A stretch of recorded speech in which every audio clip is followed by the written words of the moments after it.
তো ভিউয়ার্স, শাকিব খানকে নিয়ে ভালো মন্তব্য করলেন কলকাতার গায়ক আকাশ সেন। তো গাইস, এই বিষয়ে আমরা জাস্ট এই ভিডিওতে কথা বলবো। তো গাইস, কলকাতার আকাশ সেন শাকিব খানকে নিয়ে ভালো মন্তব্য করলো। তো তিনি কি বললো, তো অবশ্যই এই ভিডিওতে বিস্তারিত আপনাদেরকে বলবো। তো লাইক দিয়ে সম্পূর্ণ ভিডিওটা দেখতে থাকেন, কেউ মিস করবেন না। তো চলেন ভিডিওটা শুরু করা যাক। তো ভিউয়ার্স, কলকাতার গায়ক আকাশ সেন শাকিব খানকে নিয়ে ভালো মন্তব্য করলেন। তো তিনি কি বললেন শাকিব খানকে নিয়ে এই ভিডিওতে বলবো। তো কলকাতার আকাশ সেন কিন্তু শাকিব খানের দুষ্টু কোকিল গানে কিন্তু সুর দিয়েছে।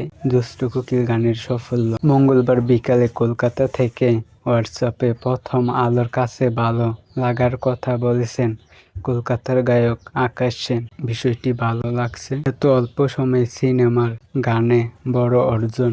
সিনেমার আইটেম গান বলতে যা বোঝায় তেমনটি নয় গানটি। এটি একটি সর্বসাধারণের গান ছিল, সুন্দর একটি মেলোডির গান এটি। তো ভিউয়ার্স, আকাশ সেন আরও বলেছে গানটি দর্শকের কাছে দ্রুত পৌঁছাতে শাকিব খানকে প্রাধান্য দিলেন এই গায়ক।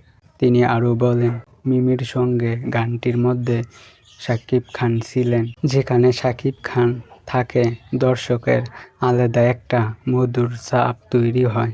শাকিব খানের একটা পাওয়ার আছে, আরও বাড়তে থাকুক এই দর্শক ভিউ, নতুন ইতিহাস হোক সিনেমার গানে। তো ভিউয়ার্স, কলকাতার আকাশ সেন কিন্তু বলছে যে শাকিব খান যেখানেই থাকে, তো শাকিব খানকে দেখলে কিন্তু দর্শকের একটা আলাদা রকম একটা অনুভূতি থাকে। তিনিও বলে যে শাকিব খানের কিন্তু একটা পাওয়ার আছে, শাকিব খানকে দেখলে কিন্তু দর্শকরা আলাদা একটা অনুভূতিতেই থাকে।